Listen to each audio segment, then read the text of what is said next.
The maid took the wrong receipt at dinner. The millionaire realized someone was framing her for theft. Hello everyone. Before we begin today's story, I have a small favor to ask. Please hit subscribe and turn on the notification bell so you never miss our channel's new videos. It's quick, free, and the best way to support us in bringing you more dramatic stories. Your support means the world to us. Where are you watching from? Drop your city or country in the comments below. Thank you very much. Now, let's return to our main character. Claire Hayes stands in the soft glow of the dining hall's chandeliers, her hands trembling slightly as she balances a tray of sparkling water glasses. The restaurant buzzes with the quiet confidence of people who never worry about the price of a meal, their conversations mixing with the clinking of silverware. Claire moves carefully, her breath steady, reminding herself that she belongs here, even if her thrift store shoes pinch and the uniform is a size too big. Tonight is just another shift. Another night to hope the tips will be enough for her mom's medication and next month's rent. But as she reaches the VIP table, she notices two identical receipts left beside the folded napkins. She hesitates, squinting at the print, trying to remember which one the server had marked for pickup. She chooses the one on the right, sliding it into her apron pocket, planning to drop it into the register on her break. She does not know that choice will change her entire life. A few feet away, Ethan Ward sits at a corner table, his posture relaxed but his eyes sharp, the kind of gaze that misses nothing. Most people in the room recognize him as the quiet millionaire who owns the Wardline hotels, but Claire has never once looked long enough to notice. She is too busy surviving. Ethan watches her for only a second, noticing the way she double-checks every detail, the way she moves with earnest focus, like someone who cannot afford a single mistake. He does not know her name yet, but he knows sincerity when he sees it. Claire continues her rounds until the air suddenly shifts. Footsteps, urgent whispers, the kind of tension that stiffens the whole room. Marissa Blake, the floor supervisor, storms toward her, holding the remaining receipt in her hand like a weapon. Made of paper. Claire, she snaps. Where is the other slip? Claire blinks, startled. I picked up the one from the right side of the table. Why? Is something wrong? Marissa's eyes burn with accusation. This receipt shows a missing diamond bracelet. A very expensive one. And you were the last person at that table. Claire feels the world tilt, her stomach turning to ice. A bracelet? Missing? Her pulse kicks, fast and uneven. She opens her apron, fumbling for the slip, her fingers cold with fear. Ethan's gaze lifts from across the room, noticing the way Claire's face drains of color, the way her shoulders fold inward like someone bracing for impact. Something is wrong. Very wrong. And as Claire finally pulls the receipt from her apron, her breath catching in her chest, Ethan watches her with a quiet, unsettled intuition, because nothing about her expression looks like guilt. It looks like someone who just picked the wrong piece of paper at the wrong moment, and has no idea she is about to be blamed for something she had nothing to do with. Claire feels her fingertips go numb as she hands the receipt back to Marissa, her voice barely steady enough to form words. She keeps replaying the moment she picked it up, trying to understand how a simple slip of paper could suddenly become the center of a storm she never saw coming. Ethan watches from across the room, sensing the tremor in her breath, the way her shoulders pull inward as if she is trying to make herself smaller, invisible, safe.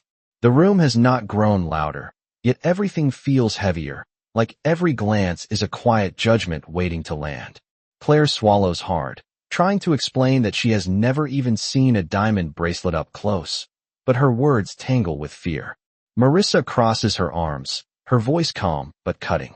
We will have to check your belongings, Claire. You understand that, right? There is no raised voice, no harsh tone, just a smooth certainty that makes Claire's chest tighten.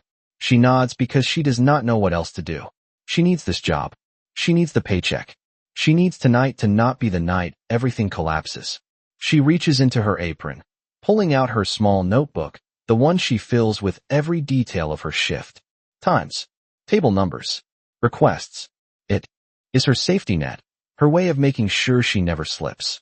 But as she flips through the pages, every line suddenly looks like it belongs to someone else. She cannot find the moment she took the receipt. She cannot find anything that proves she did nothing wrong. Her hands tremble so much she has to steady them against the side of a chair. Ethan stands slowly, pretending to stretch his legs, but he is really just trying to get closer without drawing attention. Something about Claire's fear does not sit right with him. It is too real, too raw. Ethan has seen enough people lie in business deals to recognize the difference between guilt and panic. And what he sees in Claire is not guilt.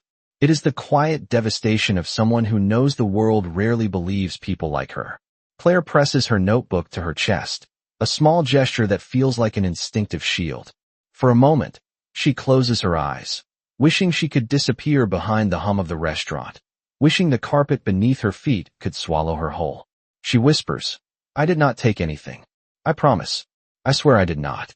Her voice cracks, not with defensiveness, but with a kind of exhausted honesty that reaches Ethan before she even realizes he is listening. Marissa sighs, a soft exhale that sounds almost rehearsed. "Claire, these things happen. People make mistakes. Sometimes desperation leads to poor choices." Claire stiffens, her heartbeat echoing in her ears. Desperation. The word sinks into her like a weight. She has spent months trying to keep that exact word from defining her. Behind her, dishes clatter gently, a reminder that life in this room goes on whether she is standing or falling apart. Ethan takes one more step closer, his curiosity deepening. He watches her inhale shakily, watches the way she refuses to cry even as her eyes glass over. There is strength in her restraint, a quiet dignity that does not match the accusation hanging over her head. Ethan feels a slow certainty form inside him. People who lie usually fight harder. People who are innocent usually look exactly like this. Uncertain, crushed, alone. Claire finally lifts her gaze, meeting Marissa's eyes with a fragile steadiness. "I did not steal anything," she repeats softly, her voice a whisper wrapped in hope, or maybe in fear. Ethan feels something shift in the air, a moment of intuition that roots itself deep. Whatever is happening here, Claire Hayes is not the one who started it. And he is no longer sure he can stay on the sidelines watching her take the fall. Marissa turns slightly, signaling another supervisor to join her, and the shift in their posture makes Claire's pulse flutter even faster, as if the walls of the dining hall are slowly closing in. The soft glow of the chandeliers feels harsher now, sharper, almost exposing every fear she is trying to keep hidden. She clasps her notebook tighter, wishing it could speak for her, wishing it could somehow prove that she did everything right. Ethan stands a few feet away, pretending to glance at a painting on the wall, but his attention is fixed entirely on her. He watches the way Claire keeps her chin lifted even though her voice trembles, the way she insists on her truth even when no one seems ready to hear it. Something inside him stirs, something old and familiar, the part of him that cannot stand seeing power used to intimidate instead of protect. Claire takes a slow breath, trying to steady herself. She remembers her mother's voice late at night, reminding her that people who tell the truth do not have to shout. So she does not shout. She just breathes. She just holds on. Marissa tilts her head, her expression softening in a way that feels rehearsed. "Claire, if you cooperate, we can clear this up quickly," she says, as if she is doing Claire a favor. Ethan's jaw tightens at the wording. Cooperation. Quick resolution. He has heard that tone in boardrooms before. It usually means someone already decided who the villain is before they looked at the evidence. Claire nods faintly, her voice quiet. "I want this cleared up. I really do. I just did my job. That is all." Her honesty hangs in the air, delicate but unmistakable. Ethan takes another step closer under the guise of adjusting his chair. From here, he sees the smallest detail. When Claire places the notebook back into her apron, her hands shake, but she keeps moving anyway. Resilience in motion. A young busser hurries by, whispering, "Hang in there, Claire," before disappearing toward the kitchen. Even in a place where people speak in hushed tones and polished manners, small gestures of kindness survive. Ethan notices that too, and it tells him he is not the only one who sees something true in her. Marissa clears her throat as if resetting the script. "Let us walk to the staff room. We cannot hold up service out here." Claire nods again, though her eyes flick toward the exit as if measuring the distance between her and the quiet night outside. The distance between hope and disaster feels even smaller. Ethan senses her panic, the kind that does not scream but sinks quietly into the bones. He cannot explain it, but he feels an urge to follow. Not to interfere. Not yet. But to see. To understand. Claire steps forward, her shoes brushing over the carpet, leaving the warm light of the dining hall behind. Every sound feels louder now. The hum of conversation, the soft flicker of candles, the distant ring of a bell from the kitchen. She feels all of it pressing against her ribs, every heartbeat reminding her that a mistake she never made might still cost her everything. She whispers to herself, a breath barely audible. Please let this be a misunderstanding. Ethan hears the tremor in her voice, even though she is already a few steps ahead. Something in him settles then, a quiet decision forming. He will not let this go. Because whatever is unfolding, Claire Hayes should not face it alone. The hallway leading to the staff room feels narrower than Claire remembers, as if every step she takes makes the air thicker, heavier. Her shoes brush softly against the carpet, and she keeps her hands close to her apron, clutching the edge of her notebook as if it is the only thing anchoring her to herself. Marissa walks just ahead, her posture crisp and composed, while another supervisor trails behind them in quiet observation. Claire feels caught between them, like a thread pulled too tight. Ethan follows at a careful distance, appearing casual to anyone watching, but his focus is sharp, measuring every subtle gesture. He notices the slight hunch of Claire's shoulders, the way she inhales slowly, as if reminding herself she is still allowed to breathe. They reach the staff room, a small space tucked behind the kitchen where the warm glow of the dining hall does not reach. The hum of the restaurant fades, replaced by the faint buzz of a fluorescent light. Claire steps inside, her pulse fluttering against her ribs. Her locker stands near the back wall, a steel box with peeling paint and a tiny dent from when someone bumped a serving card into it months ago. It is ordinary, unremarkable, but in this moment it feels like a spotlight is shining directly on it. Marissa gestures. Please open it. Claire hesitates only for a second before nodding. She spins the dial with shaking fingers, the familiar clicks grounding her as she unlocks the door. Inside sits her small purse, a pack of gum, a hair tie, and a folded sweater. Nothing more. Nothing less. She steps aside so Marissa can look, her breath held tight. Ethan watches through the open doorway, leaning casually against the frame. He sees the contents and sees something else too. Something that startles him with its quiet clarity. Claire does not live the kind of life where a diamond bracelet goes missing by accident. Her world is made of necessities, not indulgences. Marissa examines the locker, her movements smooth but purposeful. She finds nothing, yet her expression barely shifts. Claire feels a faint spark of hope, but it is fragile, like something that might vanish if she breathes too deeply. Check her purse, Marissa says softly. Claire nods again, trying not to let the request feel personal. She empties the purse herself, letting each item fall gently into her palm. A half-empty bottle of pain reliever for her long shifts. A $5 bill for the bus ride home. A key ring with a single apartment key and a tiny plastic charm shaped like a sunflower. Ethan notices how carefully she lays the items out, as if she wants to prove her innocence not just with facts, but with the gentleness of her hands. Marissa scans everything, then steps back. Nothing, she murmurs, though she does not sound relieved. Claire exhales softly, the air in her lungs finally loosening. For a brief moment, hope warms her chest again.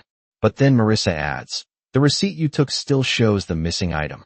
We need to find out how it disappeared. Hope flickers out. Claire lowers her gaze, her voice barely above a whisper. I do not know what happened.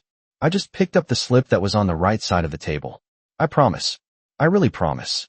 Ethan studies her carefully, and a memory flashes through his mind. When she approached the VIP table earlier, he had glanced up just long enough to see 2 receipts, not one. He remembers it clearly because he had wondered why they were placed so close together. He did not think anything of it then, but he thinks of it now, and the realization settles heavily. Someone wanted her to pick the wrong one. Claire's voice wavers as she adds, I did not even know a bracelet was missing until you told me.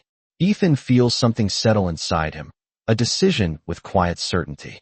Claire Hayes is telling the truth, and someone else is counting on the fact that no one will believe her. The realization sits heavily in Ethan's chest as he watches Claire gather her belongings with trembling hands, her movements careful, almost apologetic, as if she is apologizing for taking up space in the room. The faint buzz of the fluorescent light above hums through the silence, and every second stretches thin between them. Claire lifts her sunflower keychain, the tiny charm catching the cool light. And for a moment Ethan sees how much of her life is lived in small details, small hopes, small fights for survival that no one in the dining hall ever notices. Marissa folds her arms, her expression still composed, but something in her eyes shifts when she realizes the locker inspection gave her nothing that supports the accusation. Instead of relief, there is something else there, something Ethan cannot quite name yet, but does not trust. We still need to determine how a bracelet goes missing during your shift, Marissa says, her tone even, but Claire feels the weight of every syllable settle on her shoulders. She nods because she does not know what else to do. Her throat feels tight, her breath shallow. She keeps thinking of her mother waiting at home, the medicine bottle running low on the nightstand. This job is more than a paycheck. It is the last thread holding her together. Ethan steps inside the doorway now, no longer pretending to be a passerby. His voice is calm, steady, but it carries a quiet authority that changes the air.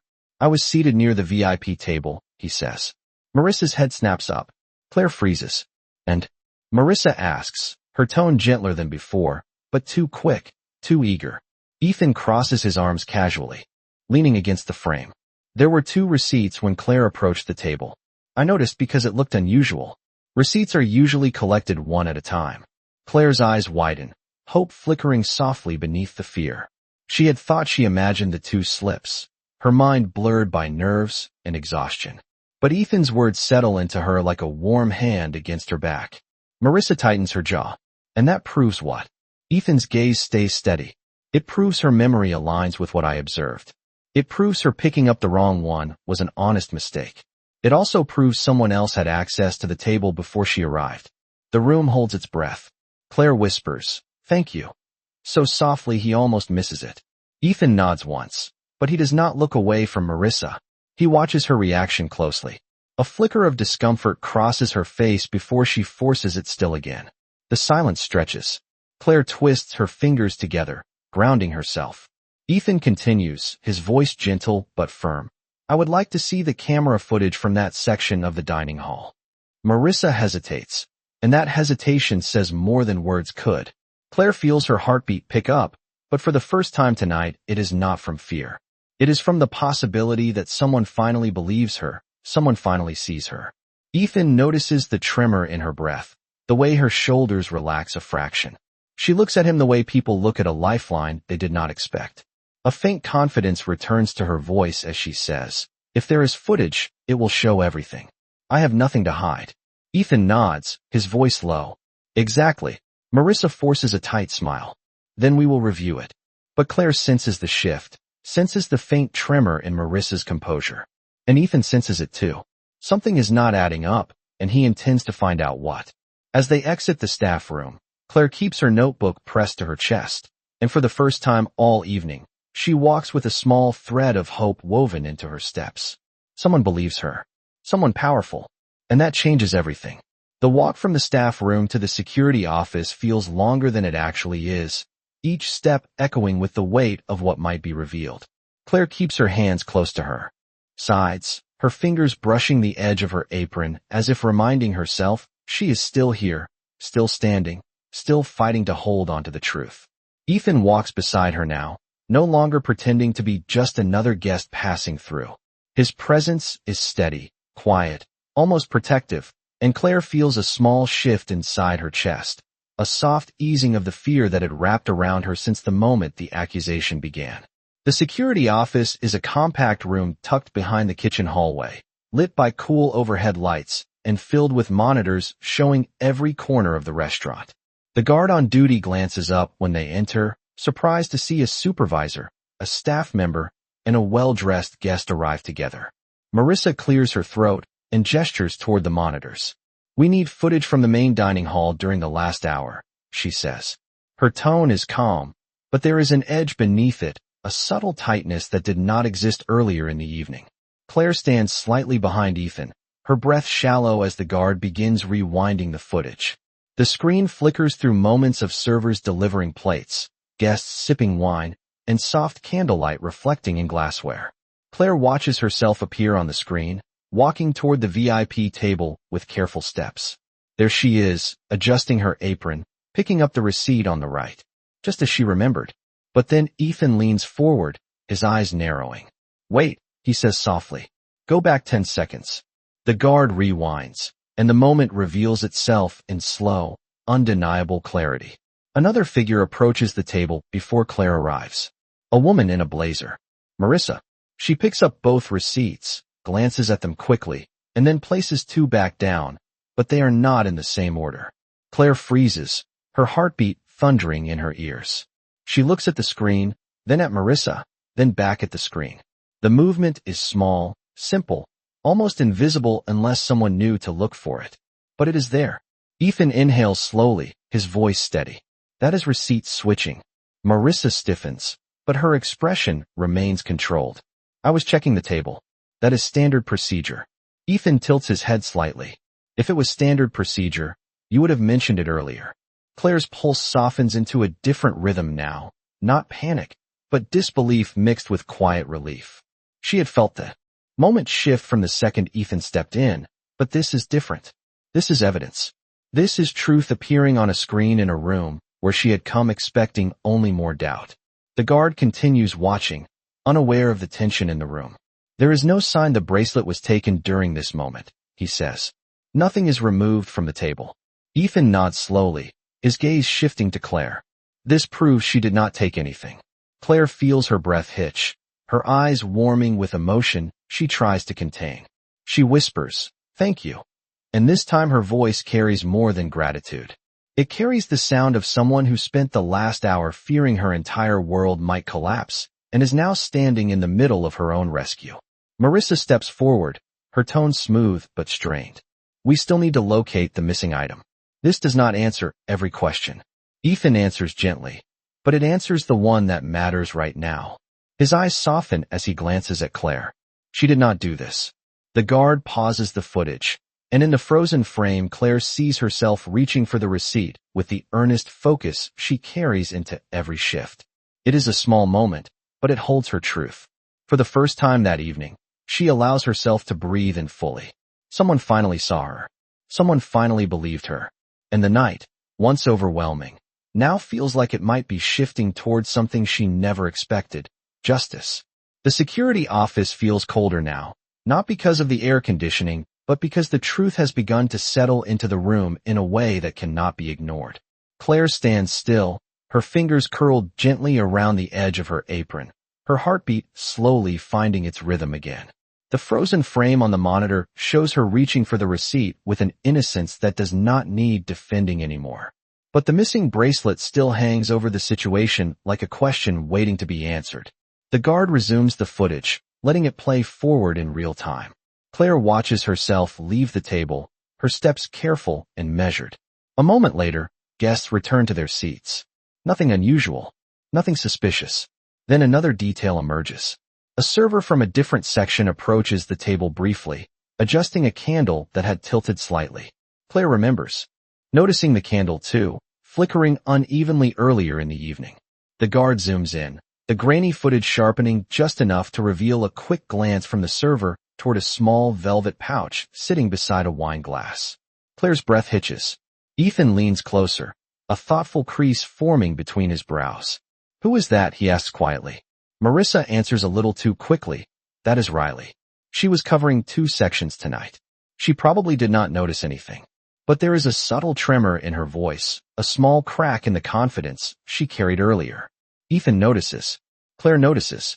The guard continues the footage. Riley picks up the velvet pouch, opens it slightly, then closes it again. Nothing is removed.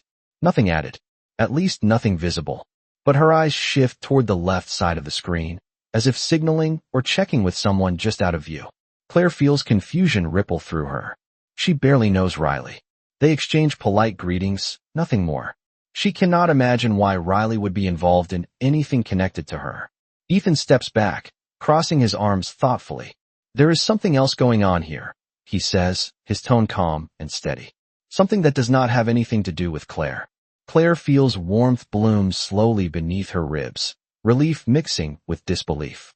Someone is finally saying out loud what she had been too afraid to hope for. Marissa attempts to regain control of the moment. We still have not located the bracelet. The footage does not show anyone taking it. Ethan nods, but his gaze remains sharp. Not yet. But we have not reviewed the footage from the service hallway behind the VIP section. The guard blinks, surprised. Most people forget that hallway is covered too. It leads to the back pantry and the staff entrance. Claire feels a small shiver of intuition, as if the answer might be waiting just a few minutes of footage away. The guard switches cameras, and the new feed begins to play. The angle is narrower, capturing only the movement of people passing through the hallway.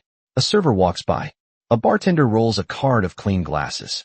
Then Riley appears again, her pace brisk, her hand slipping briefly into her apron pocket as she glances over her shoulder. Ethan's eyes narrow. Claire inhales softly. Something about Riley's movements looks too careful, too deliberate. Pause. Ethan says, and the guard stops the footage instantly. Riley stands frozen on the screen, one hand inside her pocket, the other clutching a folded napkin. Claire feels her pulse quicken, not with fear this time, but with a quiet, rising certainty. This is no longer about whether she is innocent. The truth is unfolding, piece by piece, and she is finally watching it turn in her favor. Ethan glances at Claire, his voice low enough for only her to hear. We are getting closer. Claire nods, her eyes fixed on the screen. And for the first time in a very long time, she feels something stronger than fear. She feels possibility. The paused frame of Riley standing in the service hallway lingers on the screen, and the silence in the security office grows taut, almost humming with the weight of what everyone senses but has not yet spoken aloud. Claire stands very still, her hands clasped lightly in front of her, as if she fears any sudden movement might shatter the delicate thread of truth unfolding before her. Ethan steps a little closer to the monitor, studying Riley's posture, the quick glance over her shoulder, the way her fingers curl protectively around the folded napkin she carries. Everything about the image suggests caution, secrecy, and intent. Play it forward, Ethan says gently. The guard resumes the footage. Riley walks deeper into the hallway, moving out of the main camera's view for a moment, then reappears near a rolling food cart. She lifts the napkin slightly, checking its contents, though the camera angle prevents a clear view. Claire feels her breath catch as a realization nudges the edge of her thoughts. The velvet pouch from the table had been small enough to fit inside a folded napkin. Ethan seems to reach the same thought at the same moment. Marissa shifts her weight nervously, folding her arms in a gesture that is too tight, too guarded. Claire watches her closely now, the earlier fear slowly transforming into something sharper, something clearer. The guard continues the footage. Riley tucks the napkin deeper into her apron, glances both ways down the hallway, and then slips into the pantry for less than 30 seconds. When she emerges, the napkin is gone. So is the tension in her posture. She looks lighter, less anxious, almost relieved. Claire inhales softly, her eyes widening. Ethan speaks. First, his tone calm but unmistakable. She hit something. The guard nods slowly, leaning closer to the monitor. There are cameras in the pantry too, but only near the entrance. If she placed something behind the shelves or under the counter, the main camera would not catch it. Marissa clears her throat, her voice thin. Riley would never risk her job.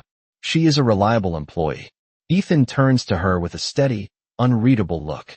So was Claire. Yet she was almost dismissed over a receipt that no longer supports any claim against her. Claire feels her heart soften at his words, a quiet warmth settling beneath her ribs. It is strange and comforting to hear someone defend her so simply, so sincerely. The guard pulls up the pantry entrance footage. Riley appears, her expression tight with worry. She pauses inside the doorway, kneels just out of view, and then stands again, brushing off her apron as if shaking away the tension. Claire's voice is barely a whisper. She hid it under the shelves. Ethan nods. It looks that way. Marissa exclaims quickly, this is not proof. But even she hears the weakness in her own voice. Claire studies her supervisor, and a quiet understanding takes shape inside her. Whatever motivated Marissa tonight, it was never about a missing bracelet. It was about her. The guard rewinds the moment once more, slow motion now, revealing a tiny glint near Riley's hand as she ducks below the camera's angle. A small, reflective sparkle. Claire's breath trembles. Ethan steps back, crossing his arms as certainty settles into his expression. "We need to check the pantry shelves," he says calmly. Claire feels her knees soften with a mixture of relief and disbelief. After everything she endured tonight, the truth is finally stepping into the light. Ethan looks at her gently. "We are going to clear this completely." Claire nods, her eyes warming with a quiet gratitude she cannot yet speak.